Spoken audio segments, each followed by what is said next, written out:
What's on your evil mind? Hold your insulting tongue and mock my words well. How about this rumor that you are really hired, Mr. Stark?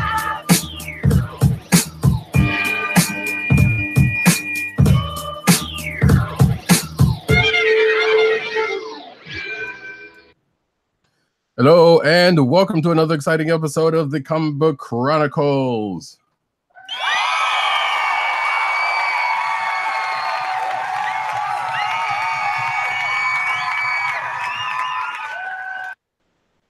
I am your host for tonight, Roddy Cat, whose webcam is really trying to give him some fits right about now. But if you're not watching the video, you don't see that. And with me tonight, we have the man behind the soundboard, our man in New York, the chillest dude in the area, at least as far as I know. Underscore 70. What's up, everybody?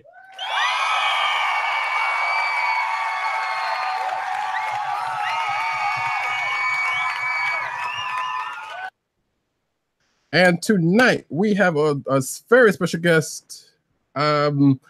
He is, you might as well say he's a jack of all trades, but for the course of this conversation, he is a comic book writer. He is a music artist. He is a director. I don't know, he might run for president after in a little while. We don't know this, but you might know his work from Top Cows, Postal, Rambulus, DC's Michael Cray Wild. So why am I tripping right about now? Black Lightning, Hong Kong Phooey. Detective Comics is the current thing he's writing right now. He also is writing the upcoming Batman and the Outsiders miniseries. He's also the What If X-Men upcoming one shot, and he also did the Spider-Man annual, the Miles Morales Spider-Man annual recently. Mr. Brian Edward Hill. Hey, how's everybody doing?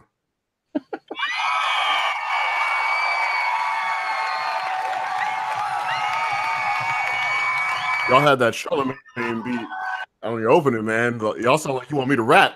Hey, I mean, look, if you got some bars in you, we won't stop you. Next time.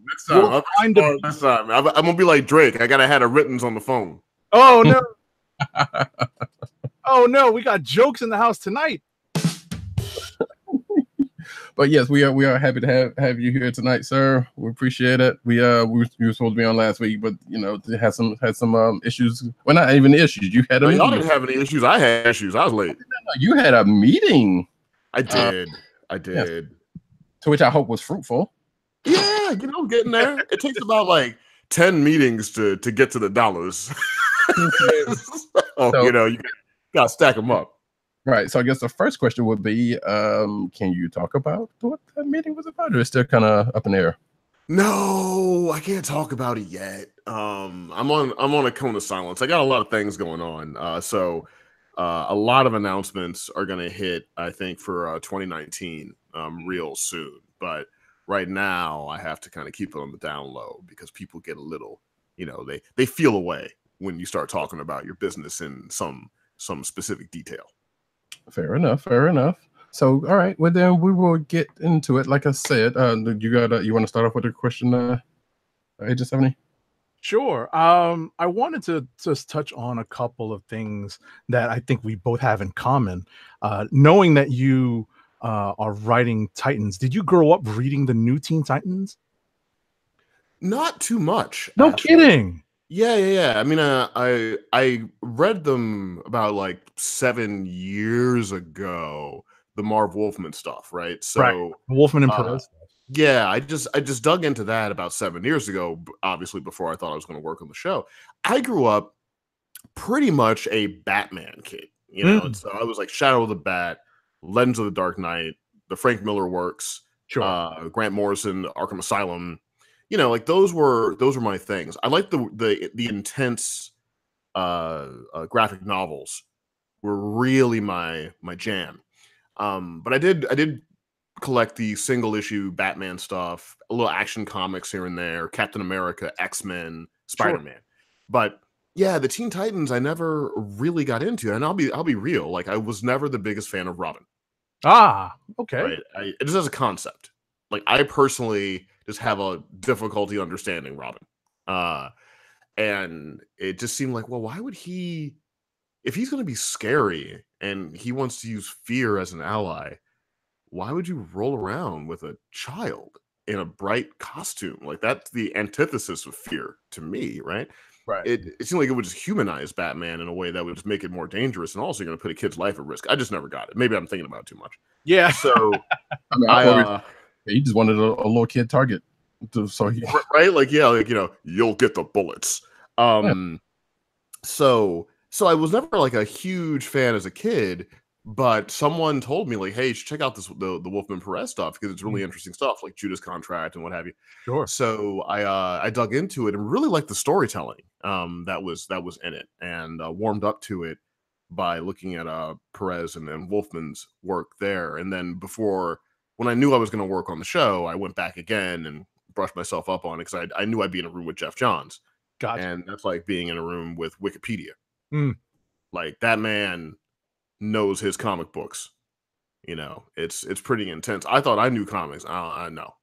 That man knows his comic books.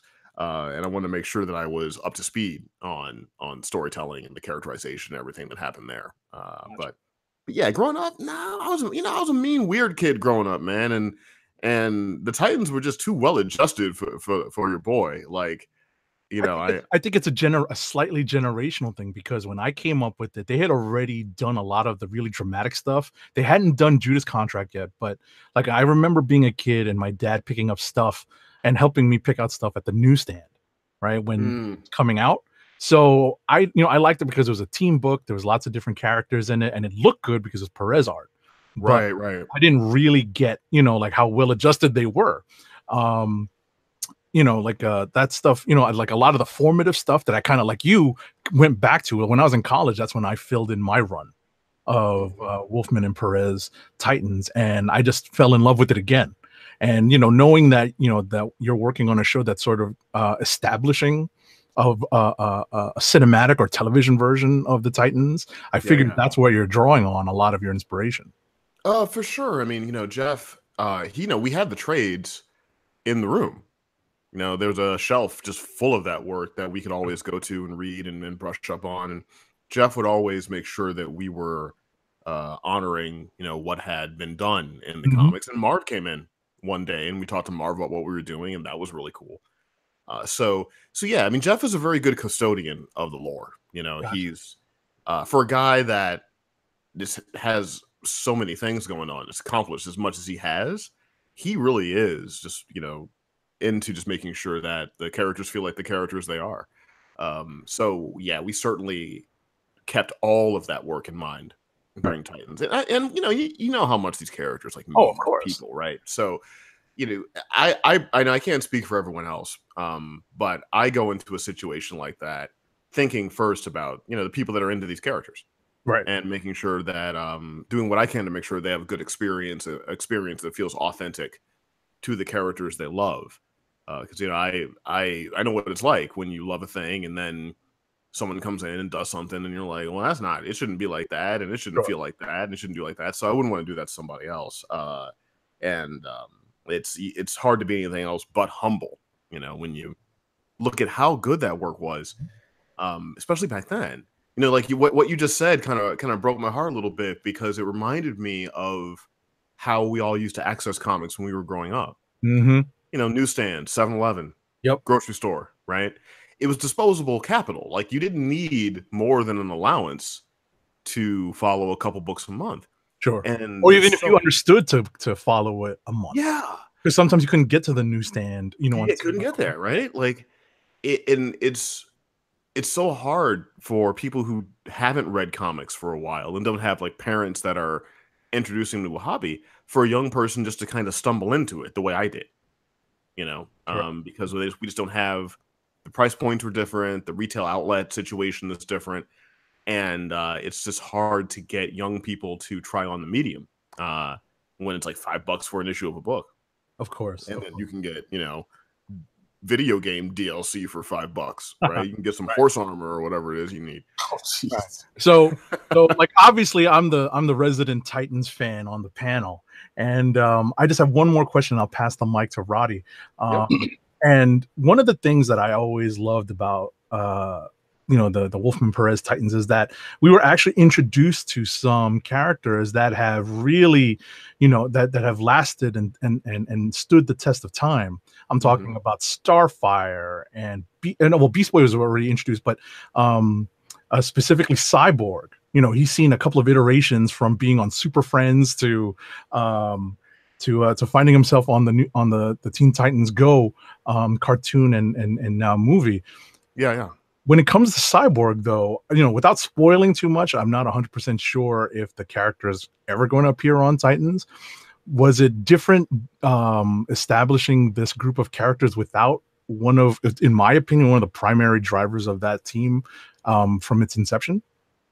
Well, not particularly, because if you look at the core group we have, Starfire, Dick Grayson, Raven, and Gar Logan, right? There's so much story there to unpack with just those characters that it didn't, you don't want to just put a character in anything, a show or a book, a film, without really giving that character something to do, somewhere to go, giving them their own story, red meat, as it were.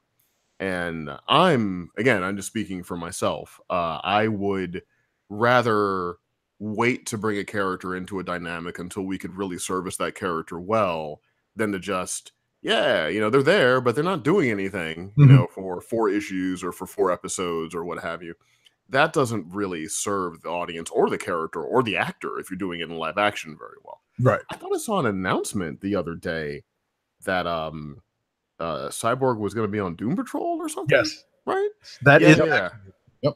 So, I know nothing about what the future holds, but, you've got a bunch of shows that are on the same network. There's certainly the potential for cross-pollination going on there. Greg Berlanti is one of our executive producers, and he's very familiar with blending story worlds together. So I think we'll just have to wait and see on kind of how all of that's going to play out. Sure. But if anyone doesn't see a thing that they wish they saw, doesn't mean they're not going to see it, right? And if anyone sees a thing that they like and hope that, adherence to the mythology is going to ruin it, we're not going to discard anything that's going on either. So it's just I tell everyone to be patient, sure. let the story unfold, and then trust that Jeff has a vision for this thing, and it's a pretty solid one. We got somebody new. Indeed. Hello. We got there he is, returning from his Timbatico after a long time. We have Tim Dad 98, ladies and gentlemen. Tim Dog is in the house.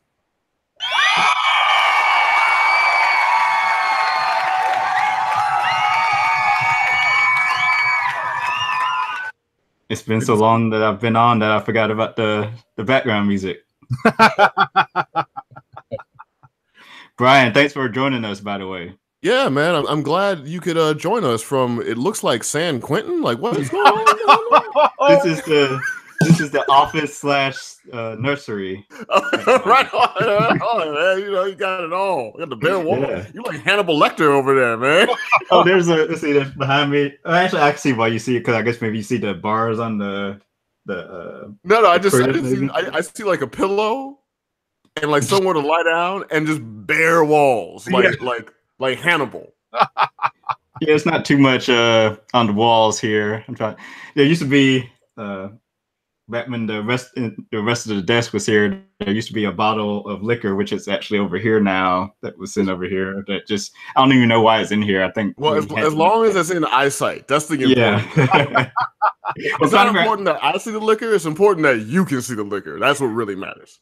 The question is, how did it wind up in here? Is the real question. It's the liquor fairy. Yeah.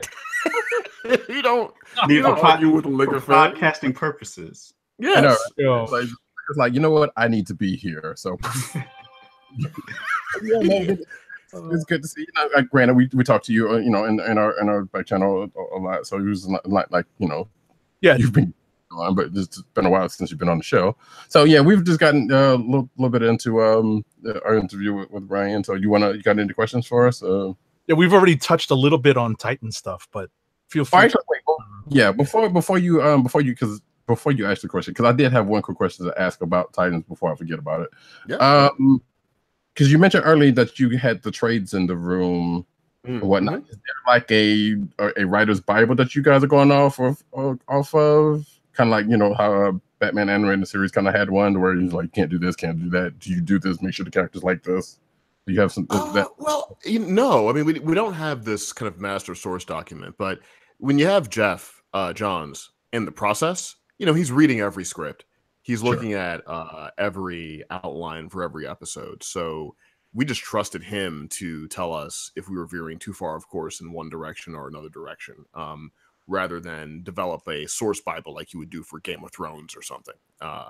You know, Jeff is just so fluent in the DC universe that even a Bible would pale in comparison to what Jeff could just tell you verbally. And, you know, and sometimes you get like big producers who you don't have a lot of access to.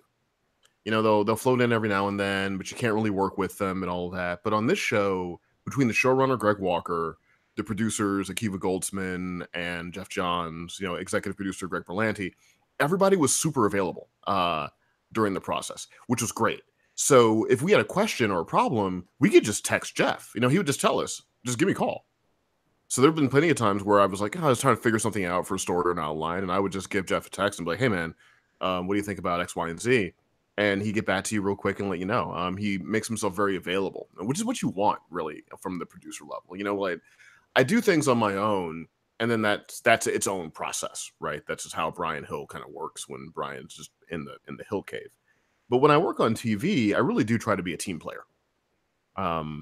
And collaborate, because that's what I enjoy about TV, is working with a group of people and not being the only person who has to make all the decisions based on notes and all that kind of stuff, to be able to bounce ideas off of writers that have more experience than I do in writing television, or more experience than I do in writing comics, you know, in terms of Jeff, you know, and all that. And that's the fun part. So the discussions became kind of what that Bible was. And we all kind of went in with a pretty good idea too. You know, like they're between like the cartoons and the comics that we'd read going in, our familiarity with the Batverse from all of the various incarnations of Batman, right?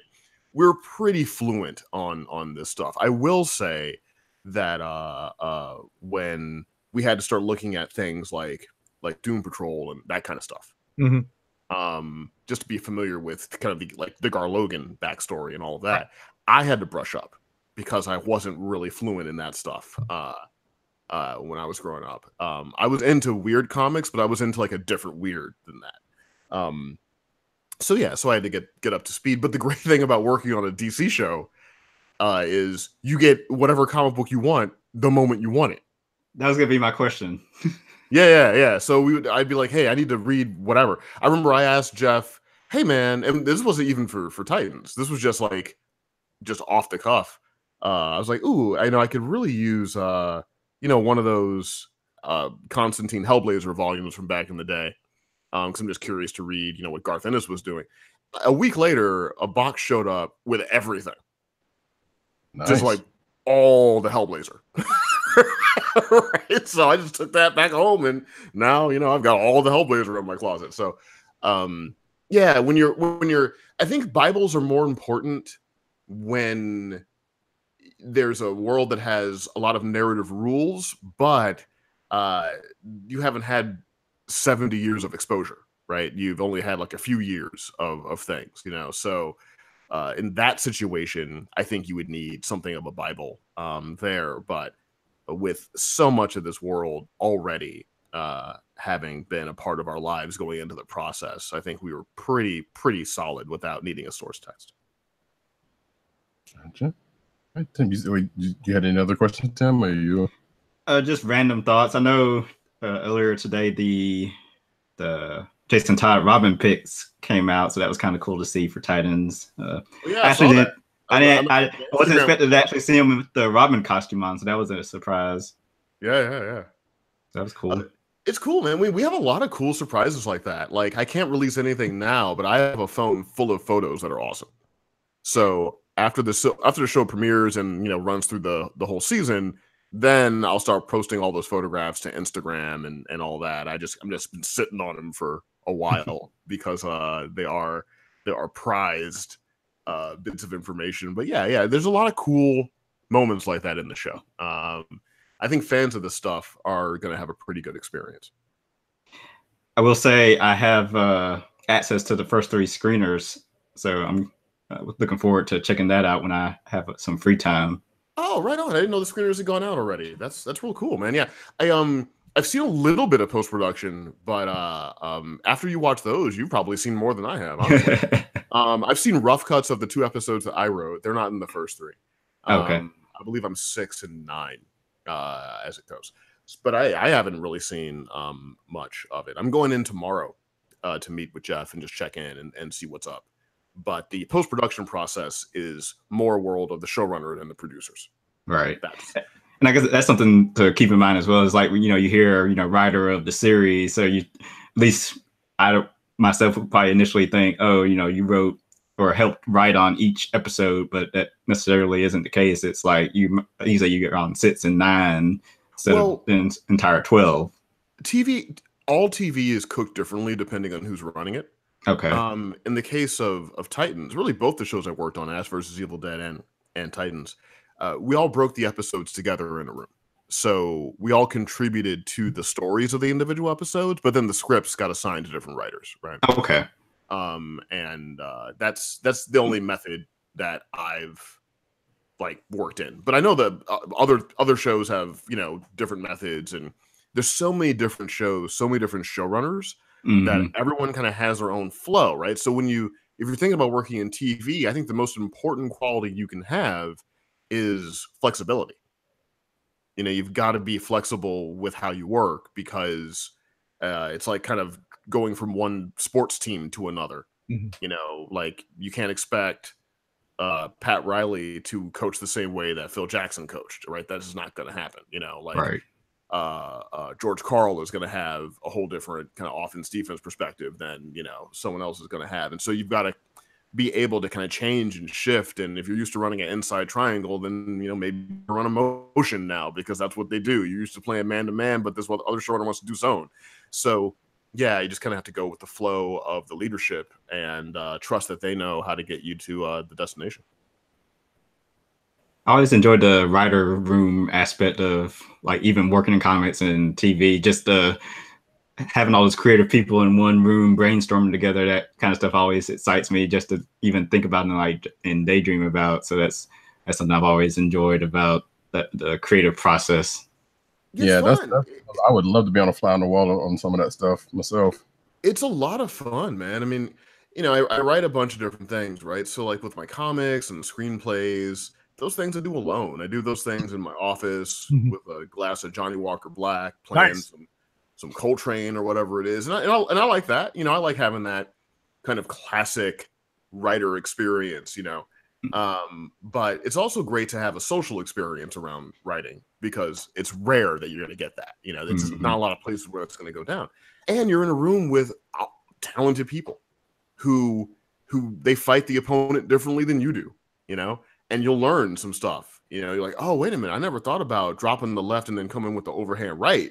Okay, I see how you could do that, right? I'm gonna use that in the next thing. And so you learn people's kung fu, and that's really cool. I really enjoy it. That's why I try to do as many different things as I can, because it all sort of builds a different aspect of my own creativity and helps me focus my work.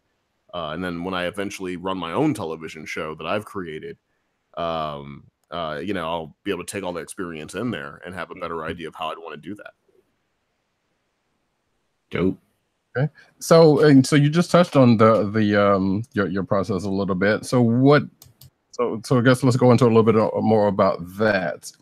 For your comics stuff, for instance, how do you go about that process? You've already said you got your Johnny Walker Black and your headphones. Do you start with is it character first, or you would plot first, or is it a mixture depending on what you're working with? Well, I mean, the first thing I do, if I'm starting a new thing, I think about how the overall experience is supposed to feel, right? What kind of feeling is it supposed to have? Is it tense or is it really kinetic? Is it sexy? Is it romantic? Is it scary? Like, what are the emotions I'm trying to hit? And then I just kind of open up a document and start doing notes, just whatever comes to mind. Scenes, moments, characters, bits of dialogue. Try to dump all of the random jigsaw bits and pieces that are in my head into a thing so I can clear that space off my mental hard drive and then start organizing it into something of a narrative using act structure and all of that. But music is a big thing. I'll make a playlist for a lot of things I'm working on because at any given time, I'm writing at least 5 comic books in addition to a screenplay assignment or television thing. I got a novel I'm putting together. I got a stage play I'm working on. So I'm working on all these different things, right? And the only way I can keep it all straight in my head is to build a unique playlist for everything I'm working on. That way, when I look at my schedule and I've blocked out my time, I know that, okay, I'm writing Detective Comics on Tuesday. So I can't not be in the mood to do it when I've got my time set out to do it. So I put the playlist on and the music just gets me right where I need to go. Because music is a big gateway for me into creativity. Most of the time, if I have writer's block or I'm not in love with what I'm doing, I just got to find the right track. And if I can put the right track on, then I can get into the emotion, right? So, if for instance, with the Miles Morales annual, right? Right. I was really struggling with that for like the first week of writing it, mainly because my imagination is kind of dark, it's kind of intense, and getting into the Spider-Man tone isn't a natural fit for me, right? So I was having a real tough time pushing that rock up the hill. And then I went to Spotify and I tried to listen to the Raimi soundtrack, and I liked the Raimi soundtrack, but that didn't help. Mainly because the Raimi movies, I love the Raimi movies, but they are very kind of in the box, culturally, right? For lack of a better term, the Raimi movies are very white. And Miles is, Black Latino kid from New York, which is a completely different vibe, right? And I'm like, well, this isn't helping me because this feels like a white kid from Queens, which is what Peter Parker is, but that's not what Miles is. So I got to get out of this. I'm like, well, listen. And then I put on the Amazing Spider-Man 2 soundtrack, the one that Pharrell produced, and which I hadn't listened to before because I didn't really remember any of it. From the Amazing Spider-Man movies. The Raimi music I could kind of hum, but I couldn't remember the Amazing Spider-Man stuff with the Andrew Garfield movies music. Mm-hmm. But when I put that soundtrack for ASM 2 on, I just could feel it because there was syncopation now, right? There were bass lines, it had that Pharrell, it had the skip beats, and oh, okay. Now it's clicking for me emotionally, and I just kept listening to that whole thing in a loop while I was writing the script. So yeah, usually music is the first thing that holds together what I'm trying to do and kind of points me in the right direction. Nice. So you said, and I love this piece of advice you gave somebody on Twitter. I was trying to find it while you were talking. Yeah, you got to duck. You got to duck when you see the shoulder move, not when you see the hand. Oh, you didn't mean that one. I was gonna say, you have so many gems on Twitter. It could be any of them. Okay, I thought you meant that. Okay. No, but you just reminded me of something we need to get that was teased last week. We need to get into actually. But you said, to quote, to treat your story like a physical object. Somebody asked you what's the best advice you've received early on in your career, and you said to treat your story like a physical object. Walk around it, look at it from different angles, find creative opportunities in changing your perspective on it.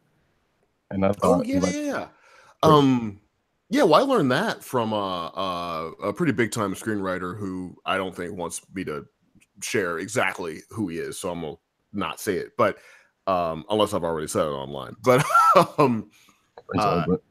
just treating it like an object, right? Because it's, for me, all creativity is art, right? It's all art for me. I don't have these hard and fast, stringent rules about this is art and this isn't art, right? What you guys do is an art form, because you're collecting the sound effects. You got to drop them in at the right time. You're creating a vibe for your show. You got the intro that sets the stage for it. For me, that's art, right? So all art in a macrocosmic sense is kind of the same.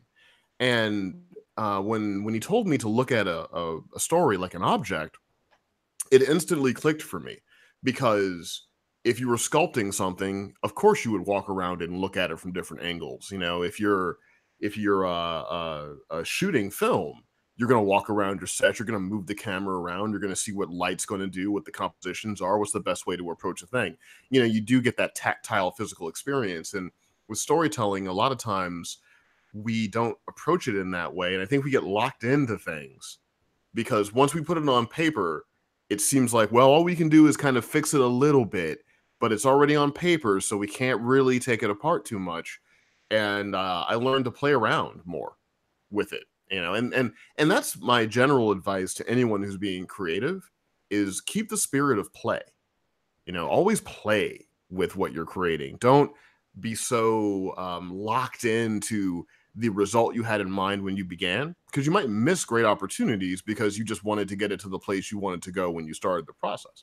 Sure. There have been so many times, man, where I've written something and then by the end of it, I realized that, you know what? I thought it was about this character. It's really about this character. Mhm. And then I got to go all the way back to the beginning and change the whole thing because I found a character I like more than the character I originally started with, right? So yeah, I mean, that's kind of my general advice to folks is play around and like, you know, smack it up, flip it, rub it down, like see what's going on. There you go. And just like kind of see what you got going on, man, because you're not really gonna know until you mess around with it. I mean, how many times you've heard a music producer say, not me, like a real one, say, yeah, you know, originally the track was gonna be X. And then I made a mistake. I clicked the wrong button and I quantized the drums in a different way. And then I heard this drum beat. And then we realized, oh, you know what? That's the song right there. Right. You know, like The Weeknd talks about Starboy. Starboy was just Daft Punk messing around with the drum program. And then Abel heard that drum is like, wait a minute, what's that? And they're like, nothing. and he's like, well, actually, let's make that something right there. You know, and that turns into the single. Happy accidents. Yeah, exactly. So I got one more question, and I will pass it over to the other guys because I know they definitely have questions. And that is, you may have already kind of touched on a little bit, and is that are you a proponent of keeping everything regardless of whether it works or not for later, or do you just kind of like scrap stuff? You're like, yeah, this didn't work, I'm just gonna scrap it. I mean, my later steps in a drafting process, if something's not working, it's got to go, right? It's just got to go. But it's important to think about why it's not working. You know, don't just cut it out because it doesn't work. Think about, why doesn't this work? So you can see the balance of forces inside whatever you're creating, right? But that doesn't mean that I just throw it away and I just pitch it into a black hole somewhere. No, I mean, usually it goes into, you know, maybe another document or something where I've got all my fallen soldiers, you know, kind of in this document, and I can take a look at it, and from there I can get more stories. You know, I might find a thing, but ooh, you know, I don't really have a place for this subplot or this backstory. I can't really get into this backstory here. I don't really need it. That's not working. You know, this scene here, it's cool. I like the emotion of it, but it's not really moving the story forward. So I just move it over, and then I'll go back to that and look around, and I'll probably see places I can, you know, put those moments in. It might be different characters, might be in a different story, but whatever I was trying to say in those moments, I can still say. I just got to say it in something else, right? And that's, for me, the key to being prolific. Because if I were to accomplish everything I initially set out to accomplish in a story, I don't think I would have more stories.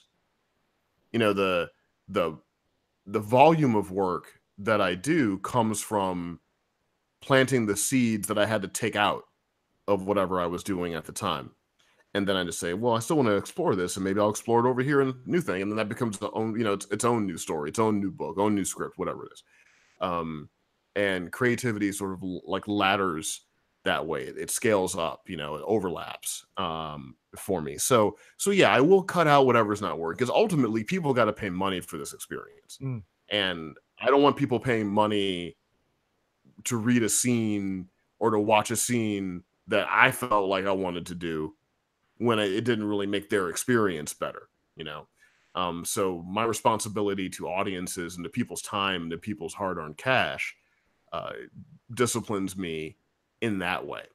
But you know, I mean, if I had it's also the experience too, right? So like, if I was just gonna make some art thing, whether it was a graphic novel or it was like a feature film, you know, whatever it was, maybe like some Nicholas Refn, Only God Forgives, or like a Terrence Malick movie, or maybe a trippy graphic novel, you know, like kind of Alan Moore's work, some of Grant Morrison's esoteric work, then I might be more indulgent.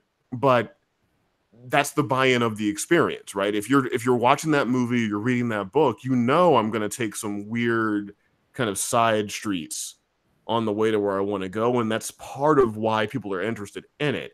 I wouldn't do it in Detective Comics because the main thing there is you want to read a Batman story that makes sense, right?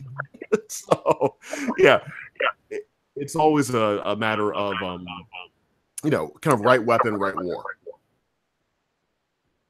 Gotcha. Cool. So I guess I'm guessing that the fellas may have some questions on speaking of a detective on that line or something. So, guys, got something? Go for it. Not so much detective. My one question kind of goes back to the again, going back to Twitter. I know, Brian, I think recently all the time you've been open about sharing tips, writing tips, or showing, yeah, for sure, taking people behind the scenes of how you do things. And I think you were talking about doing your own type of sort of like YouTube tutorial type show. Has any progress moved on that? Oh yeah, it's up right now. I got like 4 videos up there. It's called The Hill Administration. And it's, you know, there's videos with different sort of writing topics. I am no authority, right? I make a living telling stories. But there are people obviously that are far more successful and gifted than I am. However, because I don't think I'm special, right? I don't think I'm some unique snowflake that was able to do it. I like to show people how it's not magic. I mean, there is a magic in it, but it's not in the way people think. So I like to demystify story structure, you know, characterization, the business of storytelling, to get people out of imposter syndrome. Because ultimately my goal is to help people who want to express themselves through creative works to do that, right? And I didn't have a lot of North Stars to follow when I was, you know, kind of coming up, because frankly, there weren't a lot of storytellers telling the stories I like to tell that looked like me. And I didn't really have that person I mean, I had Christopher Priest, who was doing things in comics, to Dwayne McDuffie's, you know, those folks were there. You know, you had Spike Lee, Singleton. They were there, but you know, you didn't have like a Black Jim Cameron. You know, you didn't have like a Black George Lucas, right? Like, I didn't grow up with a guy like Ryan Coogler making a movie like Black Panther. You know, back in the day, it wouldn't have been Ryan Coogler, right? It would have been back in the day, it wouldn't have been Black Panther. But so I try to be that for other people. You know, I try to be a person on social media, and it's really genuine to who I am too, because it's just too difficult to pretend to be something you're not. But you know, I try to be the person that I needed, you know, and figuring, okay, well, what I went through isn't, you know, unique. A lot of people go through it. So if I could have used someone like me who just, you know, shared information, like a little tidbit, something that made you feel like you could get over that hill, you know, get over that fence, right? Then I can easily do that to make it easier for the next guy. There's a unique pressure, you know, when you are a person of color and you're working in traditional media. Whether it's fair or not, you tend to represent everyone who looks like you. Right? Like, the hardest thing for a person of color to be in Hollywood is an individual. Because you will be a symbol for a lot of people. If someone has a negative experience with you, it's going to make it harder for the next guy that looks like you. If someone has a positive experience with you, it's going to make it easier for the next guy that looks like you.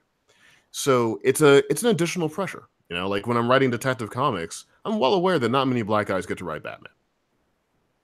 And if I just fumbled that ball then it might be a while before another black guy got a chance to do so, you know? And that's why I'm kind of picky about the things that I do and all of that. But yeah, the YouTube is really just a free resource for people, because things like masterclass are great, but they're expensive. You know, books on screenwriting can run you $29.95, you know, $34.95 sometimes. And sometimes they never go paperback. And that's a lot of money for somebody that's trying to be a writer and doesn't have a job, or doesn't have a well-paying job, or they got kids they got to take care of, what have you. So if I can share information for free on YouTube, then people have more money that they can put into, you know, food, software, whatever else, you know, they need.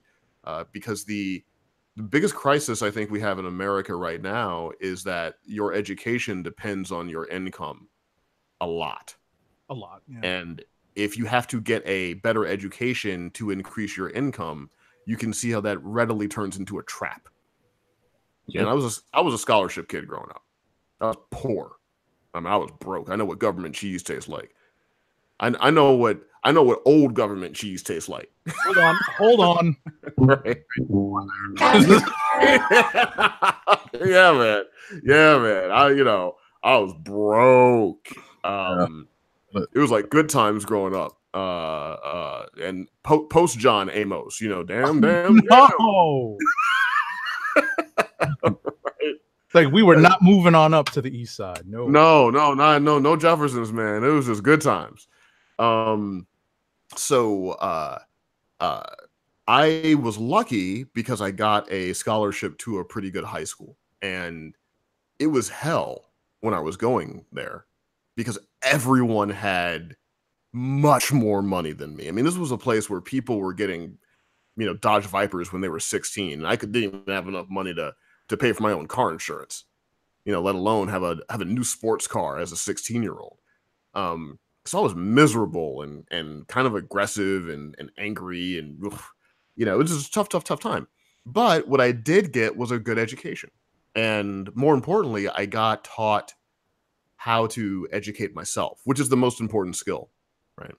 To teach is you got to teach somebody how, you know, they can fish and then they never go hungry, you know, as the saying goes, right? So what I try to do is share some of that experience and the strategy that I use, that I was able to get, you know, in my formative years for other people who maybe aren't as fortunate as I was to be able to get scholastic access to these thought processes. Because the biggest difference between people that fail and people that succeed is that people that succeed believe their work will pay off, right? It's like if you're like really overweight and you're trying to work out, it sucks because your mind tells you it's not going to make a difference, because you can kill yourself on Monday and on Tuesday you wake up in the same body except now it hurts, right? And you got to go through it. That's really hard to do. It's much harder for that person to work out for 4 weeks than for, you know, a person that was a linebacker in high school, you know, was super fit in college. Well, they know they're going to get a result, right? There's no doubt in their mind when they work out, they're going to get a result. Dwayne Johnson goes into the gym. There's no doubt in his mind he's going to get a result. So he can kill himself. What you think? Right? Because he can kill himself because he knows it's going to pay off. But for people that are trying to level up and change their circumstances and empower themselves, they need to believe that the effort that they're going to put into it will eventually result in something that they're trying to achieve. Because you can't delay gratification if you think that the delay is going to have to be forever, right? So when you see like the right wing talk about discipline and, well, you know, why don't they just discipline themselves? Listen, when you grow up and you don't think you're going to live past 18, you're not going to invest a lot into your education, right? Mm-hmm. When you've got the entire world telling you that you're the problem of the world, that you're nothing, that you're a criminal, that we got to put you in a cage, you can't expect someone like that to believe that going to law school is going to make a difference. You know, like, so the thing that I'm really passionate about is breaking these ideas of limitations and showing people that if anything about what I do is impressive, if anything about what I am is a goal, then we got to remember I'm not special. I'm not different. You know, I've been hungry. You know, I've been through all that stuff. I've been scared. I've been alone. I thought I was going to fail. And a lot of people, they get over that place, right? They get to that finish line, and then they want to pretend they never went through any of that. Right? They want to pretend that like they thought they were going to be something, then Gandalf showed up, and then it was it. And it's like, no. I like to demystify all of that, man, so that when people see me, they can hopefully see themselves, and they can get inspiration to do what they need to do, and they can get to places I won't be able to get to, right? So, you know, for me, social media is just an extension of that.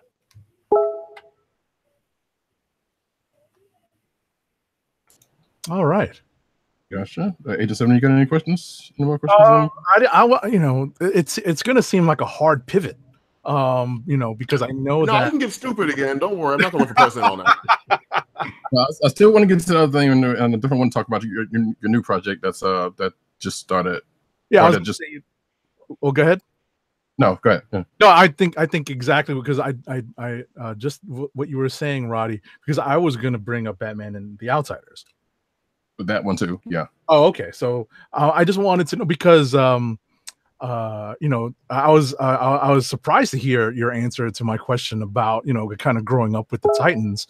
Batman and the Outsiders kind of came up just after that, like in the 80s, and and the books actually crossed over while like the new Teen Titans were at kind of like the peak of their powers when they were challenging the X-Men for publishing dominance, you know, and newsstand sales. So I was wondering, you know, if you were mining going back that far to Batman and the Outsiders, and if you had ever read any of that stuff coming up.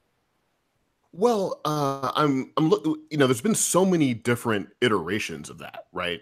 Right. You know, from like the early stuff to like the Judd Winnick stuff. You know, like there's so many different things. I looked at all of it because when DC first approached me about Detective, they didn't really talk about Outsiders. They were just like, would you like to do a 5-issue arc of Detective? You know, we're thinking put Black Lightning in, and besides that, we don't have a lot of rules. So I was like, okay, yeah, that sounds like fun. Never got to write Batman before. That's cool. And then in the middle of that, they started talking to me about Outsiders. And, you know, I could kind of see how it could transition, because obviously Black Lightning and Batman in a book, you know, you kind of, the mind remembers. And then I started looking at the other stuff. And, you know, it's kind of like anytime you're working on something that has a long history, you want to look at everything that's come before and figure out the best way to service the legacy. But simultaneously, I've got to make a book that works for now. You know, I mean, the first issue comes out December 2018, so I got to make a book that works for 2018 into 2019, hopefully into 2020, right? And we have a different Black Lightning than we did back in the day. We have a different Batman in a lot of ways, too. So I'm looking at that stuff, but I want this to be a book, a team book, a Batman book, a Black Lightning book that is an oasis for people who like the kind of grounded, tense, character-driven stuff. You know, we're gonna have sci-fi elements and fantasy elements because it's a comic book, but the emotions aren't ever really gonna get lost in all of that. And I'm writing this for people that were like me, you know, who felt like a little bit different. You know, they were, you know, not to make a pun, but they felt a little bit on the outside of things. Sure. And it's a group of, you know, you got Katana and Cassandra Cain and Duke Thomas and you know, Black Lightning and Bruce Wayne. And, you know, you've got these intense characters that have this intense experience that are all trying to figure out how to navigate life while they're trying to make the world a better place. So it's a little bit for the misfit kids. You know what I mean? It's a little bit, you know, a little bit for those kids, man. It's that kind of thing. I mean, that's where my imagination goes. Because I was one of those growing up. So yeah, so you're gonna see certainly nods to all of that stuff across the series. But you know, I'll get to it in my own way through my own prism. You know, the elevator pitch I always tell people is it's a team book with the safety off. Oh, nice. And you know, it's not Justice League. It's not even Justice League Dark. It's not a group of fully formed individuals who have made a pact to work together and will get along. And no, it's a bunch of volatile people trying to get held together by Black Lightning, who's wondering if Batman is crazy, and Bruce Wayne always telling people 75% of what they want to know. Right. So it's I talk about the Jefferson Pierce Bruce Wayne relationship. It's a bit like Spy Game with Redford and Brad Pitt, right? It's a bit like a handler spy relationship in a way where Jefferson's always looking at Bruce and wondering, where is this coming from? What do you really want? And I got to know what you want, because these people's lives are in my care, and you're not telling me everything, right? So there's a little bit of that. So yeah, I mean, it's very contemporary, as my work tends to be, and I'm trying to push the aesthetics. I got Dexter Soy doing the art, and Dexter is amazing. So we're really trying to push the aesthetics a little bit. Gotcha. You know, we want a book that is a rich visual experience. I definitely don't want one of those books where you open it up and it's just me slapping you with bubbles and captions, you know, like. So did you tell Dexter to to take for Katana to take inspiration from Tamlin Tomita? Did you tell him that? I haven't. But it's interesting that you bring that up.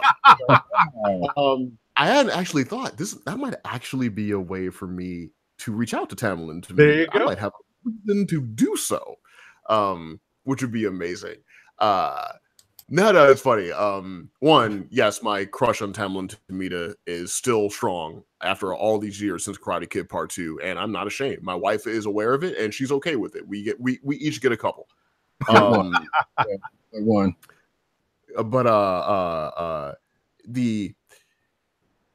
the way I spoke to Dexter, well, the first thing with Dexter I told him was, tell me what you hate drawing so I never write it. Which is great advice for any comic book writer.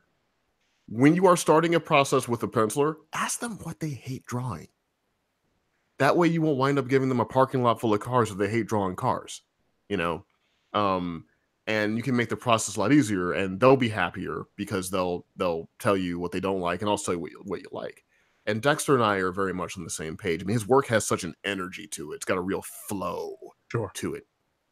It's super iconic, but his structure doesn't break down. He's got that razor thin margin on lock where the work is kinetic, it's iconic, but it doesn't get so kind of graphic designy that you lose the human form, you know, as you can sometimes with some work. So yeah, so you know, we looked at a bunch of different influences for the characters. For Katana specifically, well, I'm a martial artist. I mean, I'm kind of a lapsed martial artist. I haven't been in competitive shape in a very long time, so I'm not tough or anything. But I used to train pretty seriously a while ago, and I still, you know, dabble here and there. But for Katana, I'm taking a real investment into Kendo, into Bushido. You know, I mean, I grew up reading the Hagakure because I was the poorest kid in a school full of rich kids. So I needed to read a book of 5 rings or something. I just needed to find something. Nice. So I was about that was to, me with. I was about to go ahead. No, I was just going to add. Now that you have a little bit of dough, you should go back and read Lone Wolf and Cub if you have time. Yeah, go back and stun on him. Yeah, there you go. But I like Lone Wolf and Cub too, man. Shogun Assassin, you know, I mean, I was the kid who was getting those weird VHS tapes from the video store around the block because they had that Shogun Assassin for you. You know, they had that Sonny Chiba. But for Katana, yeah, I'm investing a lot into what's her belief system.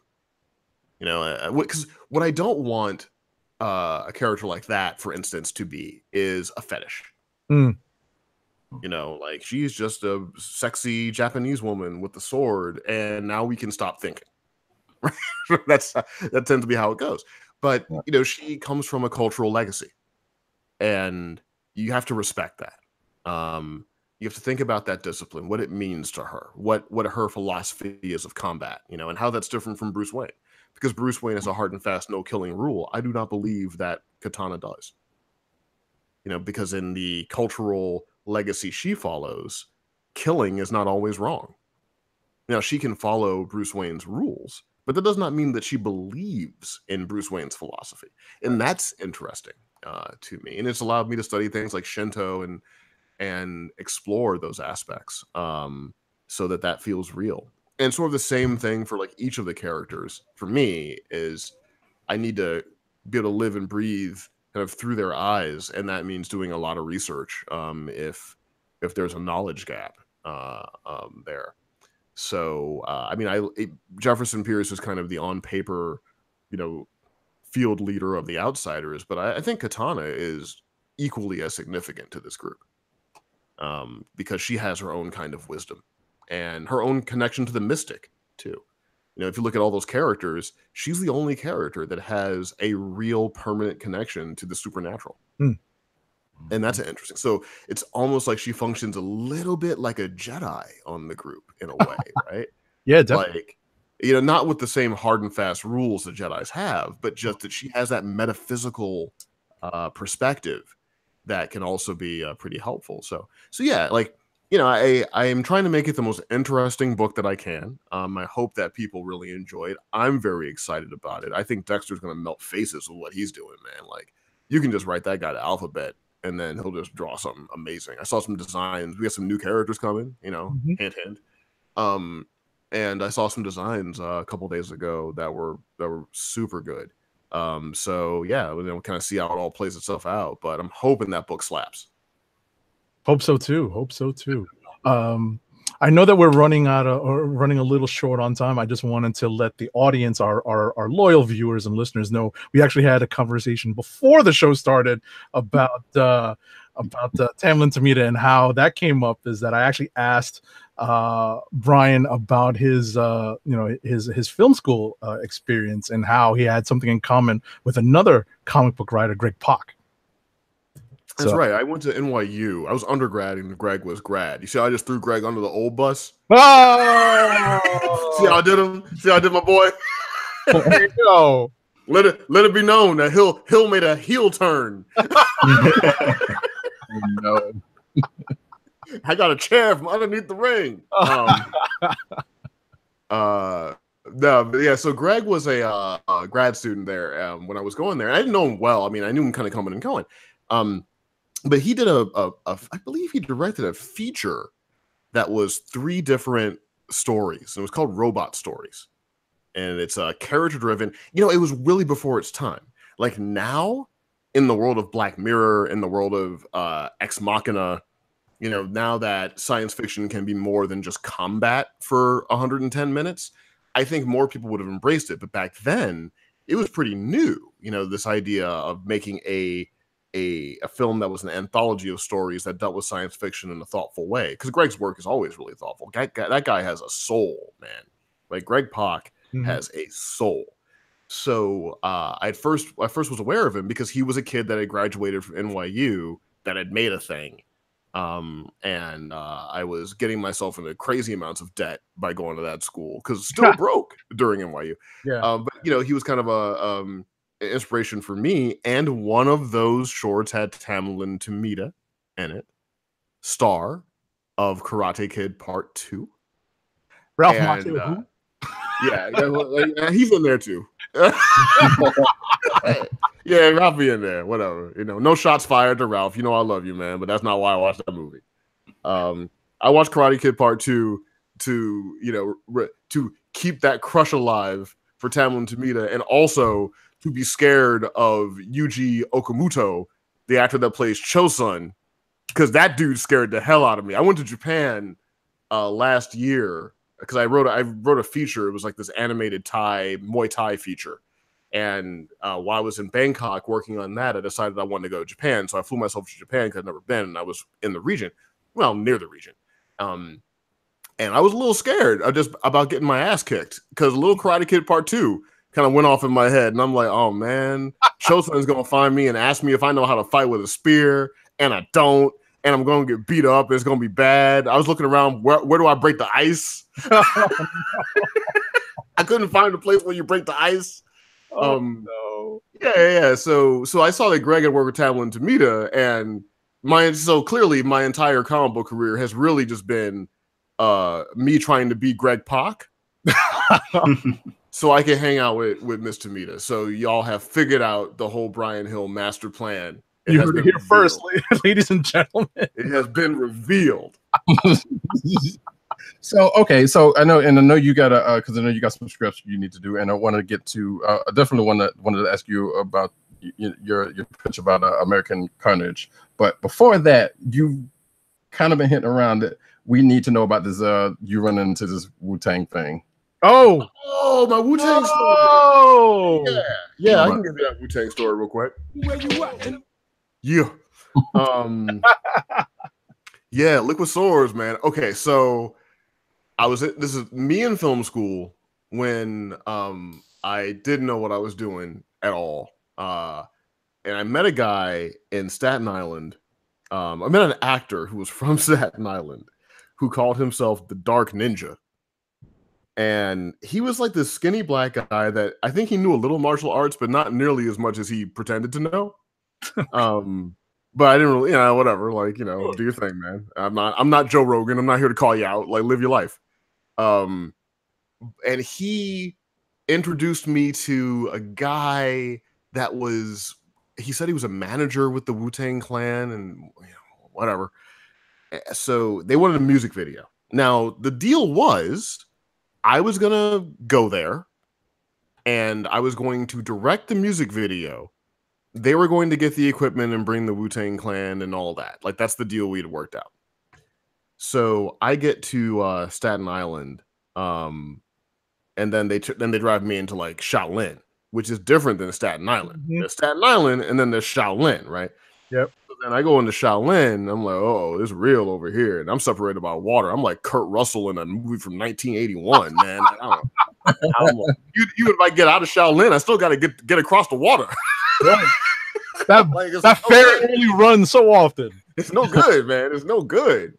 So I'm there, and shooting was supposed to start at like 5 o'clock. No, it was supposed to start at noon, and then the Wu-Tang didn't show up. Then it was like 5, it still didn't show up. Now we've lost all the daylight. No equipment, nothing. And I'm like, I gotta go. I need to go back to, my dorm because I got stuff to do.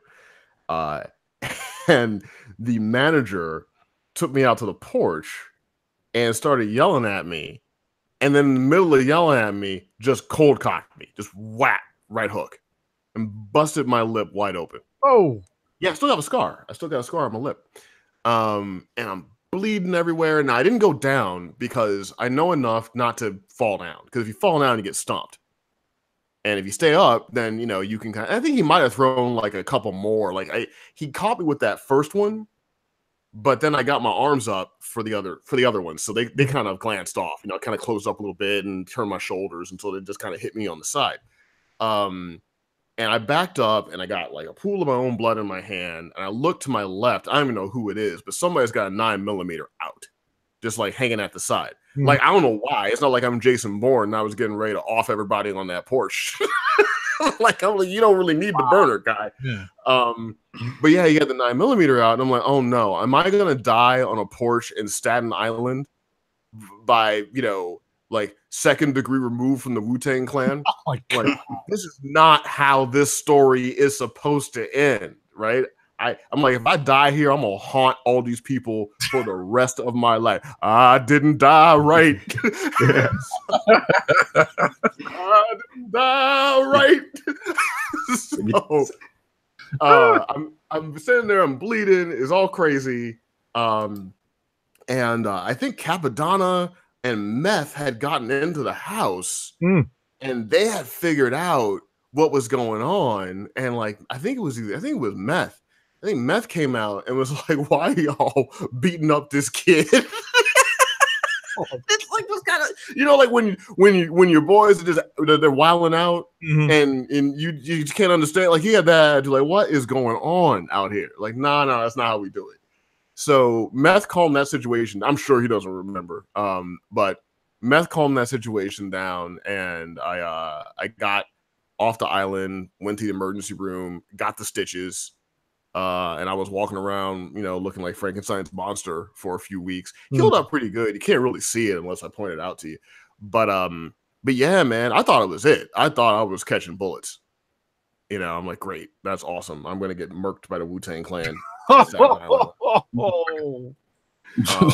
And that was the beginning and the end of my hip hop video directing career. Oh man. Who's are you with me where you at? Smoking meth, hitting cats on the block with the gas. I got an APB on an MC Killer. Looks like the work of a master. Like I'm still a fan of the Wu-Tang Clan. Like, here's a little epilogue to that story, right? We're gonna get into the 5th act epilogue. You know, we show how the world has changed. We're gonna see. I'm making this a lesson, this story structure. So, the 5th act epilogue is a couple years later, I graduated film school, and after I went through that, I was a little swole, like senior year of college and like the year after. Because that's what you do after somebody busts your lip open. You're like, well, clearly I need to get swole, right? So I was hitting the weights pretty hard, and I was walking with a friend of mine, and we went to get a burrito, and in the burrito place was a dude who punched me, who was a bigger dude when he had punched me, but he had lost some weight. So now I had like 45 pounds on this cat. Wow. And so he looks at me up from his burrito, and he gives me that check-in, right? It's like the gangster check-in, where it's like, is this gonna be a thing? Like, is this a thing? And I gave him a little like, nah, man, it's not a thing. Eat your burrito. And then he kind of nodded, and I kind of nodded. He's like, hey man, how you been good? And I'm like, yeah, man, I've been all right. And I got my food, and then we left, and that was the last I seen of him. So I guess we squashed it. I don't know. Brian, the bigger man. I guess. I mean, look. Honestly, had it been like just some guy, we probably would have had a round 2. You know, we probably would have had the end of the Rocky movie rather than the fight I had in the middle of the Rocky movie. That was the last fight he had, right? But problem is, I didn't know if that guy is carrying. You know, like what you gonna do, right? Like, that's the problem now, man. I mean, there are a lot of problems now, but one of the issues with being physical in the streets, right? And one of the reasons why I don't recommend it is, one, you can seriously get hurt, but 2, you never know who's going to run to the trunk and pull out the Mossberg these days, right? Like, it never stays in the stand-up game. It just never stays there. Like, I've been shot at before because I was at a party, things were getting crazy, people were throwing hands. And then like one guy that got caught with something, you don't know where he went, and then he runs in and he just like book, and now everyone's running, right? Yep. So everything escalates these days, and people are so quick with the steel. And this was, a while ago, but even back then, I'm like, what am I going to do? I'm going to beat him up? I mean, maybe I could have beat him up. I don't know. But then what? You know what I mean? Like, it's not going to mean anything. It doesn't. And the last thing the world needs is, 2 black guys beat each other up for no reason, basically. So, you just gotta let that go, man. You just have to kind of find a different path to walk. Haven't seen him since, but if I saw him, tomorrow, I would say what's up. Lesson learned. So kids, for those playing the Brian Hill home game, make sure that if you're going to direct a video for the Wu-Tang Clan, that you don't.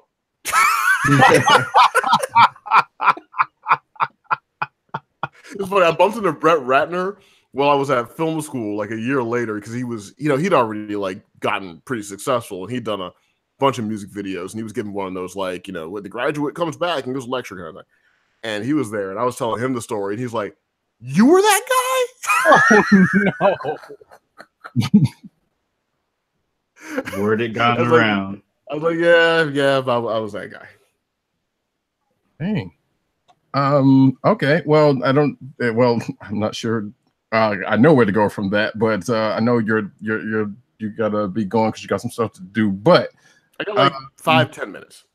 Okay. Well, so good. So in that case, let us, which is kind of a hard pivot, but nevertheless, it kind of fits. Let us talk about your new book, American Carnage. Oh yeah, for sure. Yeah. So give us the rundown on what's that about. Well, American Carnage is part of the DC Comics Vertigo 25th anniversary kind of lineup of new books. Recently, they released an excellent book called Border Town, by Ramon Villalobos and Eric Esquivel, and it's a really, really great book. It's a beautiful piece of satire and gorgeously drawn. It's been very successful. It sold out in the first week or something. So congratulations to Eric and Ramon for sure. I think Tamara Bombolin's on that book too. Yep. And my book, American Carnage, is part of that lineup. It's a crime book. I mean, the what if is pretty simple.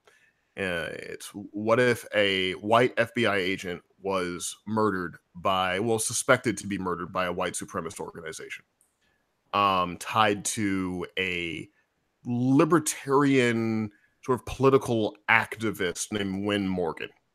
But they can't really pin him on it. So the FBI reaches out to this guy named Richard Wright, obviously a nod to Native Son, who is half black, but he can pass for white. My grandmother was like that. She was half black, but she could pass for white. And he is compelled to go undercover into Win Morgan's organization to determine, one, if he is indeed responsible for the death of the FBI agent, but two, to understand the ways and the means of how white supremacy is working in a state like California. So, yeah, I mean, that's the essential what if of it. And it's a pretty brutal and intense crime story. You know, it sounds kind of political. And I guess in some ways it is because of the milieu in which it's set. But it's really a story about manipulation, identity, demagoguery, kind of how these ugly movements form, how people capitalize on our lack of self-esteem, and how a guy who's always felt like he's not in one world or the other can navigate through all of these influences. You know, I mean, can you dance with the devil and not change, or does the devil change you, right? And the book is based on a lot of my personal research. There's a YouTube video on the Hill administration. So if anyone is listening to this and they're curious to kind of go into like real depth, I've got a video on the Hill administration YouTube that's all about American Carnage, where I tell the story. But in short, a kid that was a good friend of mine, working class white kid, I was working class black kid. We got along that way. I parted ways with him, around high school, and caught back up with him in college, and he was a skinhead. And so I was like, whoa, I just couldn't, when you see like the torches in Charlottesville, or the Proud Boys running around, or Klansmen or whatever, it's hard to imagine them in a life before that. They kind of look like they were always that, right? Right. But in that case, the kid I grew up with that I love like a brother, next time I saw him, he was all spider webs, lightning bolts, 88 and the 14 words, right? And I didn't know where that came from. And it wasn't a story back then. It was just a feeling like maybe I can do something with it. And then the Dylan Roof thing went down, and it really seemed like these ideas were gaining momentum again. I remember when I was a kid, being home during the summers, watching like Geraldo Rivera, and he would have, the Tom Metzger from the Klan would be there, and then the activist would be there, and the chair would get thrown, and he got his nose broken and all that, right? Like Morton Downey Jr. and all that. Oh, yeah. I remember David Duke running, when in Louisiana at some point, and doing better than you thought he would back in the day. Yeah. But I felt like America had maybe put some of that virulent hatred to bed, but it's all kind of come back up, right? I guess it was a scab that was a very thin scab, and it got peeled off pretty quickly, right? So I started doing research, man. I wasn't going to sit here and be scared. I'm not good at that. I'm not good at being scared. So first I went to message boards. I'm not going to say which ones, because I'm not trying to drive traffic to them. They're not hard to find. And I'm just trying to get into the minds, like, what is going on here? And this is back 2016, really, like 2016, 2017, like, how are you still a part of this? And I wasn't getting very much, but I had like a little fake moniker that I had, and I would interact with people and try to get some motivational stuff. And then I reached out to friends of mine in law enforcement, friends of mine in civil rights, friends of mine in social work, and said, hey, is there anyone in the movement I can talk to? Because this isn't doing it. I need to lay eyes on somebody. And I first got introduced to people that were former, and then from the formers, I got to meet some currents, and speak with them, and just try to get to the common denominator. You know, when I look at something monstrous, my first question is, how am I like the monster? You know, how am I the same? Because we all know why we're different. The difference is easy, but how am I the same? And I just started collecting this information. Didn't know what I was going to do with it. And then Andy Curry and Mark Doyle and Jimmy Rich over at Vertigo, they reached out to me and they're like, dude, you know, do you have any ideas for our 25th anniversary? And I'm like, well, I have this story I'm working on. It's called American Carnage. Obvious nod to the phrase that Trump used at the inauguration, because it's just kind of stuck in my head, you know, American Carnage. Like, but I'm like, I don't know if you guys want this. I mean, Vertigo, you need like magical realism and that. I don't have any of that. And this is a crime story, you know, about, it's like white supremacist Game of Thrones with a half black usurper weaving through it. I don't know if that sounds like a runaway hit in your local comic book store. Sure.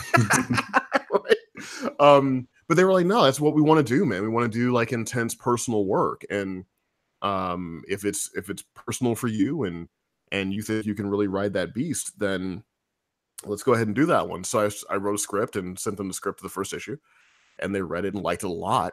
And then we were off to the races. And so that book comes out in November, I believe. And I'm very, very proud of it. I'm writing, Leandro Fernandez is doing the art, and he's fantastic. Dean White's doing the color. Pat Rousseau is doing the letters, and Ben Oliver's doing the covers.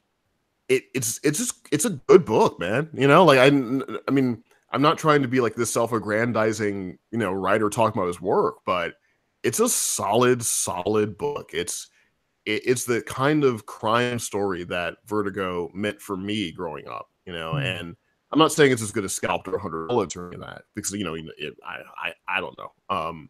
But it's certainly in that same kind of wheelhouse. And it's a very stark kind of telling of that tale. And I think what makes it different than like Incognito or even Black Klansman is, one, this is happening now. American Carnage is happening right now. And most of these stories, when you talk about like, you know, the way white supremacy works and kind of infiltrating all that, it tends to be a letter to the past, usually, right? But this is something that's going on right now in the narrative. It's also happening in California, because a lot of these stories tend to be regional, right? We say, oh, well, this is like a Louisiana thing. This is a Georgia thing. You know, I'm from Missouri. This is a Missouri thing. And nah, this is like a California thing too. This is a New York City thing too. You know, like, you're not spared these movements if you're on the top side of the Mason-Dixon. And there's this idea that California is this solid blue block of liberals. And that is not true at all in any way whatsoever. So I really wanted to do this story in a traditionally blue state, traditionally blue city, you know. So, you know, we talk about Simi Valley a little bit in there. We've got Los Angeles, you know, in there. And it's a different take, I think. You know, it's like, what if Michael Mann produced a movie about this stuff? Is sort of how I think the book feels. So yeah, that book comes out in November. I'm not sure if we've had the final order for it or not. I think you still can maybe get your local comic book store to get you a copy of that. And some of the reviews out there, I mean, I haven't seen all of them, but I've seen a couple reviews, and they've been very positive, and I'm happy to see that. And people seem to be having a good experience with it. So yeah, I'm just excited to get it into people's hands and to hear what people's reactions are to it, because I think it's going to surprise a lot of people. You know, I mean, it's raw. That book is probably the most raw thing I've ever written in any format, I'd say. All right. Well, we will look forward to that in November. It looks like it says it November 21st, if that's correct. We're just in time for Thanksgiving, so y'all can have a nice Thanksgiving with your Skinhead book. So that's around the dinner table. Indeed. Yeah, Indeed. just pass it around, man. Oh, I'm sure it'll spark off just great conversation at that. Oh yeah, no controversy at all. Oh yeah, no, nothing controversial about that for sure. Nah. But until that book comes out, you can look forward to Brian Edwards Hill's current work with Detective Comics, and also his upcoming Batman and Outsiders book, and also his two what ifs you got coming out. Yeah. I've got the X-Men What If. Yeah. Batman the Outsiders is December. I think you can tell your local shop to get you a copy of that. I think that one is going to be really hard to find because it's a #1 on a Batman. So if you want to get a copy of that, you definitely want to, let your shop know you want a copy of that, because collectors are going to zone to that. I think the same thing might be true for American Carnage too. From what I've seen from people, is I think you might want to let people know you want to get that #1. But I've also got Top Cow stuff I'm doing too. I got to plug that. So I'm still writing Cyberforce. That is every month, and my Aphrodite 5 miniseries for Top Cow is still out there. And I've got announcements coming for new stuff too. Nice. I might have an exciting announcement next week, in fact. So stay tuned to my Twitter. You can find me on Twitter at Brian Edward Hill. That's Brian with a Y. At Brian Edward Hill, and that's usually where I talk about all my stuff. I don't really Instagram too much, and I really don't mess with Facebook. But yeah, and I'm out there, man. I'm out there doing things. Indeed. We enjoyed having you here, sir. We definitely have to have you back though, because it's clear that there's a lot more in the pot. Anytime, man. It's good to be here. I don't get to do nice relaxing ones, a lot. So I like the ones where I can just kind of sit and hang out and talk a little yang. Yeah, next time you come on, we'll have you. I don't know if you're reading anything current, but we'll have you running some comics with us, maybe. All right, on. Maybe I'll bring some bars next time. There we go. you bring those beats. There you go. And I'll tell you what, you got to get that canon instrumental, and then I'll bring the bars. See, that's my freestyle joint right there. That's what I freestyle too. Whenever I freestyle a canon. So you gotta have canon, the first one, not the second one. The first one, Wheezy. Oh goodness! I'll throw down some bars. Goodness. Nice. Well, with that, so we will definitely, like I said, we will definitely try to have you back on again for sure. Right. And we appreciate you coming by. We appreciate you. Shout out to Matt Wang for that's up with you, by the way. Yes.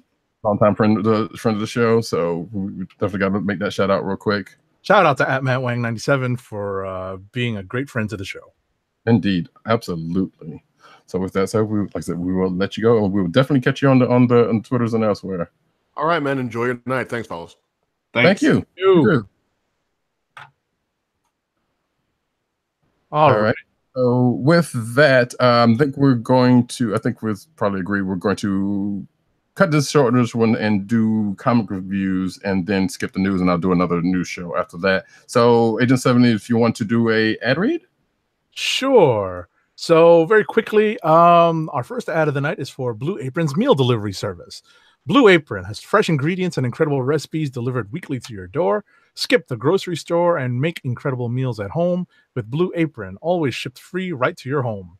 And now, for the listeners of the KLIQ Nation's Comic Book Chronicles, you can get $30 off your first Blue Apron order. To place your first order with $30 off and to help keep our show free for you, go to our network website at cspn.us. That's cspn.us. Then click on the Keep Our Podcasts free link at the top of the page. From there, scroll down to the Blue Apron link and sign up for your first order. Blue Apron through cspn.us. Do it today. And I forgot to ask, Tim, are you good for a little bit, or you need to bow out? I need to bow out. I got 2 articles I need to write up before I call it a night. Okay. No worries. I'm going to have to hold off on the Voltron reforming sound effects for a little while longer. Yeah. You can make it. I'm still here for whatever. Dirt's not here, so I need. Oh yeah, that's true. Yeah, Dirt couldn't make it tonight, so unfortunately, I got to hold off on playing that. I've been holding off on that for a while now. I'll check in with you boys later, though. You got it. No, you're always welcome back here. It's your show. Yeah. Y'all holding down the fort, though, so I appreciate that. You got it, Tim. All the best to the fam, yo. All right, y'all take care. All right, man. All right, peace. Peace. All right, so and I don't only have like four books, so this ought to be nice and breezy. And I see you've got a few. I got a few. We forgot to ask Tim if he had a click of the week. So oh man, yeah. Let me. Yeah. You got a book you want to start off with? You got it. Let's see. Is there anything we read in common this week? Maybe I don't know. Doesn't look like it. I skimmed Miss Marvel, but I had missed the last issue, so I have it. I just didn't read it, so I didn't look into it this week. I'm surprised you didn't read Champions number 24. I want to, but that was the next book I was going to do, but I didn't have time. Right. So I just wanted to let you know. I mean, without spoiling too much, it's basically a very special episode of Champions because there's a real world problem that comes into play in the issue. And it causes the team to reflect on the things that their superpowers can't change and what they can't affect, what the limits of their superpowers are when they're dealing with real world problems. That's the premise of Champions 24. And it actually reminded me of a drug issue in New Teen Titans when I was coming up. And, I wasn't sure how we were going to roll tonight with our interview, but I would have mentioned this and tried to find out if Brian Edward Hill remembered that issue, because that's some powerful stuff. There was runaways and drug stuff in the mainstream New Teen Titans book. And obviously, Champions right now is kind of a spiritual descendant of the New Teen Titans book. Right. Yeah. See, I would, even if I had a chance to read it, I would definitely say the same thing. In that, I'm a little leery when books kind of do issues like this, because you never know how they handle some topics. But I know like I said, I haven't been given a reason not to trust Zub. I don't know, so I don't know if how it read to you. No, it read fine. Okay. So it read fine. But like I said, usually Champions is like one of the top on my list. But like I said, I just didn't have a chance. I was trying to do some quick stuff while when I had to. But but I'm definitely looking forward to reading that one for sure. Why am I saying? But that being said, let's see what else you have. Actually, wait. Talk about Fantastic Four 2. Sure. So it's a lot of fun. This book was a lot of fun. We actually get to see what Reed and Sue and the Future Foundation have been up to. That's the group of characters at the end of Secret Wars that went out to try to reestablish the multiverse, and we catch up with them. And some time has passed. They've been pretty busy at work reestablishing the multiverse. And when I say time has passed, you start to see Val and Franklin have kind of hit some growth spurts. It's really kind of disconcerting. Dan Slott, the writer, has created a new villain, to kind of counteract what the Future Foundation has been doing, and as a counter move to what this new villain is doing, Mr. Fantastic calls in reinforcements, and it's a pretty slick move the way he does it, because it's one thing to read solicits, but it's another thing to remember every single thing that you've read in the last few months as you're kind of reading the comics that have been solicited. So we sort of know what's coming, but with enough time passing, you sort of forget. And I was actually pleasantly surprised to see how this played out, and how the particular call for members of the Fantastic Four played out. So that was pretty cool. Yeah, so I think which is what had me interested in reading this, which I hadn't read this yet, but seeing what's going to happen next issue, because I think I just read something, it was an article or something recently about what's coming on in addition to solicits and whatnot. So I'm kind of looking forward to see how that works out. So I guess for me this is kind of rapid fire, but I'm gonna do Miss Marvel. Okay. Number 34 first. So, have you read it or not? I can't remember. I skimmed it. So, we basically find out the source of Kamala's powers and where they manifest from, or I guess when. Right, that's So, pretty accurate. yeah, they manifest from, which when I got to that part, I was like, okay, with all the other stuff going around with that particular, thing, I can't see how that works. But hey, I trust G. Whistle is going. I'm just keep reading it. But I was just like, wait, with all that other stuff going on, that's where her powers come from. Yeah. You know what? Let's go ahead and spoil it. So go ahead and ring the bell. All right. So we find out that Kamala's powers come from time. Right. Specifically, that she's drawing mass and shunting it back through time. Right, through different iterations of herself, what it seems like. So that's an interesting take on how powers work. It's definitely never been heard of before, right. But just like okay, sure. So, which I guess could potentially introduce some new wrinkles to her power. Mm-hmm. Because they've been kind of on the fritz since the last couple of issues because of the course of finding out. And Bruno gets to see some timelines or some potential timelines, including one which I don't know if you've caught up with Exiles yet. No, I haven't caught up yet. Yeah, but no, it's not spoiling anything because you've already because it was like right down the first couple of pages. But you see a potential, one of the potential timelines of Kamala and him. So, which leads him to question some stuff while he's still trying to science out the nature of her powers and how we find out about it. And of course, Chakras is still in the picture, causing weirdly considerable issues for Kamala. But hey, you underestimate people. That's kind of what happens, I guess. So yeah, that's Miss Marvel number 4. I'm really kind of curious as to how they're gonna play with that little toy going forward. We shall see. Definitely. All right, so let me try to move things along quickly.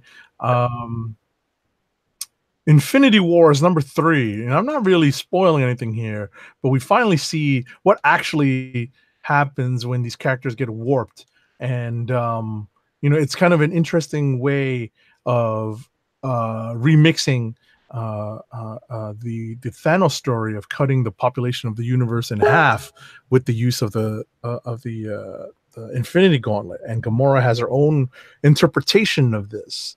So I just have to say that I hope there's some people out there that have fun reading the various limited series that are going to come out of these mashup characters. I'm probably going to stick it out and just stick to the main series from here on in. Yeah, I need to catch up with Infinity Wars and see what all this mess about, because I am slightly curious about a couple of those mashup ones, but they still seem kind of weird on the outset. But so that being the case, we will move on to, I will put out Exiles number 8 since we're kind of on it. So the team gets captured by some rogue watchers and they have to go on trial. Or they don't have to, but they get put on trial. I mean, there's really not much to this issue outside of the fact that and they're just basically, it's almost like a recap or a backstory for each member of the team before some action actually ends up happening at the end of the issue. But that's the crux of the story. Is like, okay, they got caught by these watchers and forced to be told their backstory, their individuals' backstories, and most of them are compliant and 1 or 2 aren't. But that's that. And I'm sitting here thinking, like, before, which like you could say, like, these are watchers, you would think they would know all this stuff together, but you gotta make sure how you want it. So I'm assuming it's going to lead somewhere. But that's the crux of it. So outside of that, there was there's a little action at the end that they get into, and that's about it. Let's see. And I guess I'll go ahead and do, well, I guess since we kind of talked about it, Titans 25. I don't know if it was an anniversary issue or anything, because I don't remember it saying anything, but it was definitely bigger because it was a bigger price. So we have the team of Titans led by Nightwing, and they're basically end up having to split up into 3 groups to take care of these events that are happening simultaneously. But what comes to find out that they're kind of sort of connected. in a way, because we have the Blood Brothers cult in the background messing with some technology that is supposed to siphon off energy of the source wall, because they're the ones that are pretty much first responders for that kind of stuff. And on the 3 different fronts that the team have to fight, and they're also still fighting with the fact that, well, they're not even fighting for the fact that they don't remember that Raven is not the Raven that we know based on what happened last issue. So there's that that they still don't know about, but the audience does, because she's basically saying that her powers are not working, which kind of makes sense because it's not actually her. Mm-hmm. And then on the other side, which was actually kind of fun, was you have the constant arguments with Nightwing and Miss Martian, who were kind of battling each other for, because Miss Martian's supposed to be on the team as a liaison.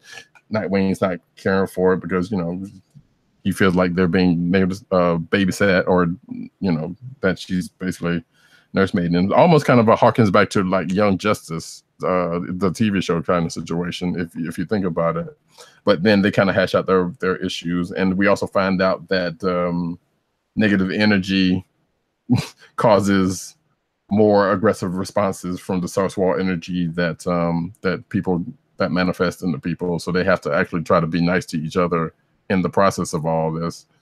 And those two in particular end up running through a bunch of TV shows and stuff like that. So that part's kind of fun while they're working out the issues. So it's a pretty decent read. I think it is a double-sized issue. It was good.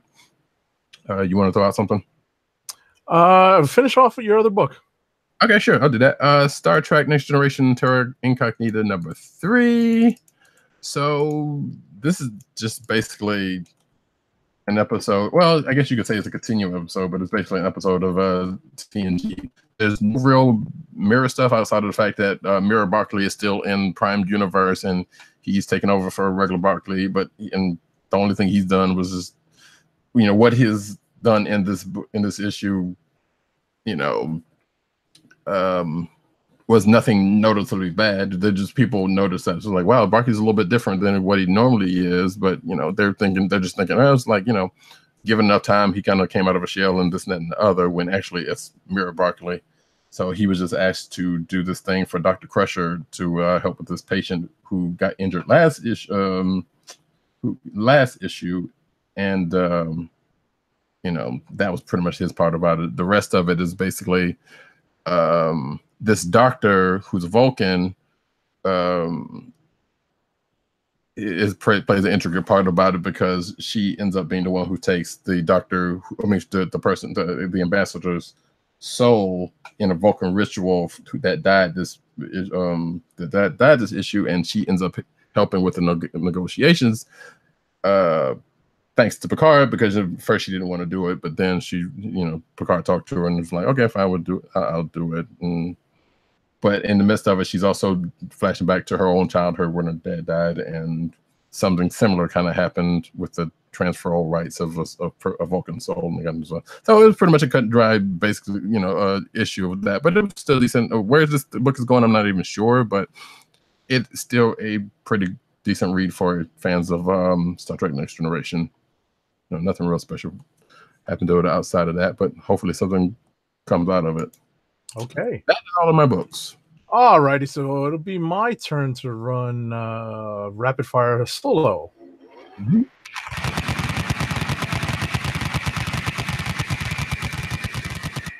All righty. Here we go.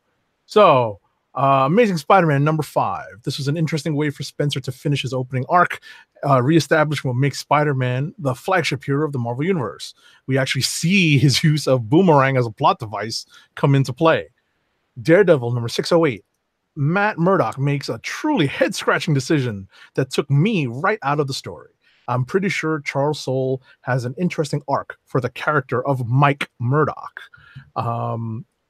And Mech Cadet U #12. This is the fun finale to the series, written by Greg Pak, Speak of the Devil. We are definitely, this is going to be definitely worth rereading as a collected edition. This isn't, maybe not like super young kid friendly, but definitely tween and up, I think will be able to read this and enjoy it as a complete arc of a story. So those are the rest of my books for this week. Nice. I guess we'll do clicks of the week. Here we go.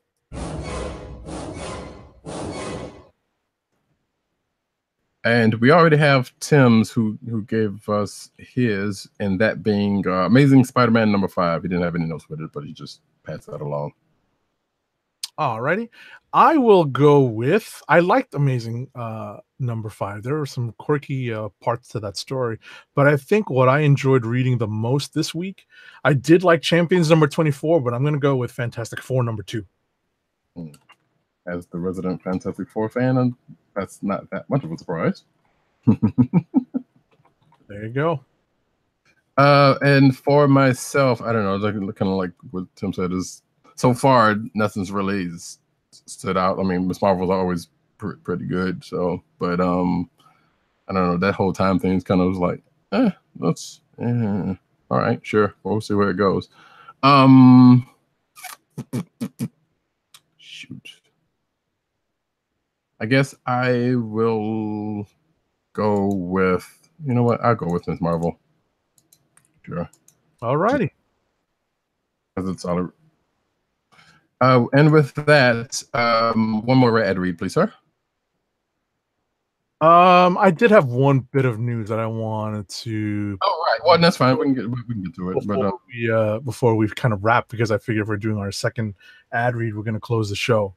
So, just one moment, because this is not time is of the essence, but definitely trying to keep it timely. This weekend marks the opening of an art exhibition by Ignatz Award nominated artist Yumi Sakugawa. She's going to be signing her new book Fashion Forecasts and opening an art installation at Pearl River Mart in New York City this Saturday, September 15th. She's a comic book artist and author, and she's going to share her dreamy, enlightening, and playful vision of a future in which everyday fashion is spiritual, sustainable, and influenced by different Asian and Asian American histories, cultures, and traditions. Plus, she's going to be on hand to sign copies of her newest book, Fashion Forecasts. This is free and open to the public, and the exhibition is curated by the Smithsonian Asian Pacific American Center. So I wanted to make sure I got that in. I'll be tweeting out details on this in a moment. I'll make sure to tweet it out again tomorrow in advance of the Saturday opening. And with that, I'm going to move on to our last ad read of the night. Our last ad read of the night is for Wink, the personalized wine club. Wink is a world of wine delivered right to your door. From rosé to Cabernet to Torronté, Wink has over 100 styles of wine to discover. Ever try an orange wine? Wink connects you to a world of exclusive wines tailored to your tastes and delivered directly to your door. Wink delivers 4 bottles of wine to you every month with free shipping. You can pick your own bottles or let Wink choose and match to your taste. It doesn't cost a thing to become a member, and you can skip or cancel anytime. And now, the listeners of the KLIQ Nation's Comic Book Chronicles can enjoy an exclusive discount of $20 off your first order. To place your first order with $20 off and to help keep our show free for you, go to our network website at cspn.us/wink.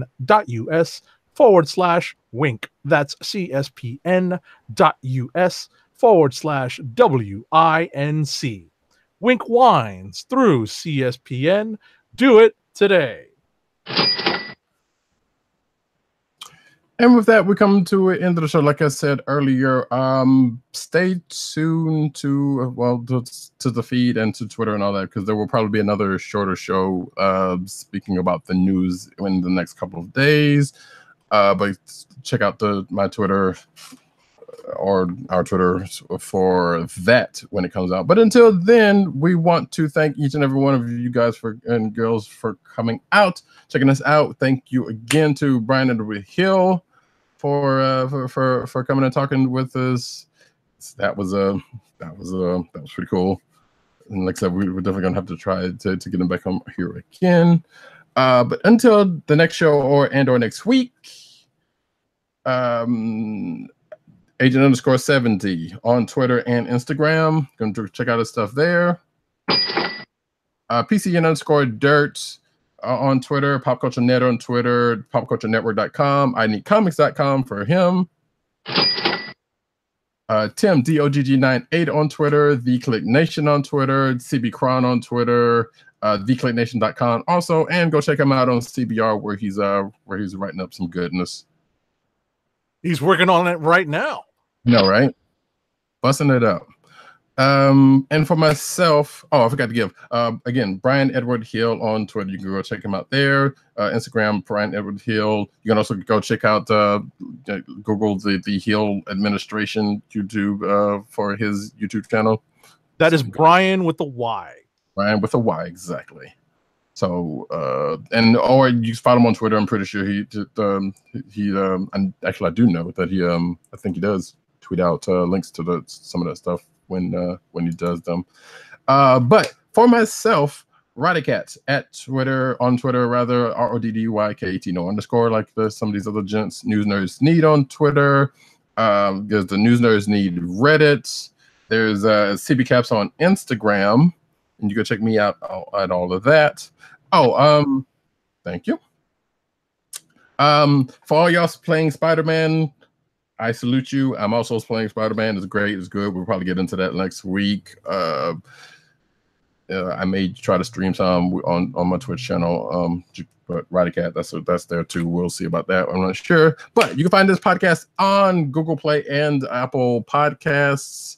Also the Coastal of the SoundCloud channel. Go check all that out there. But you can definitely also find this podcast at CSPN Podcast Network, the CSPN.us, where this show and a bunch of other great shows reside.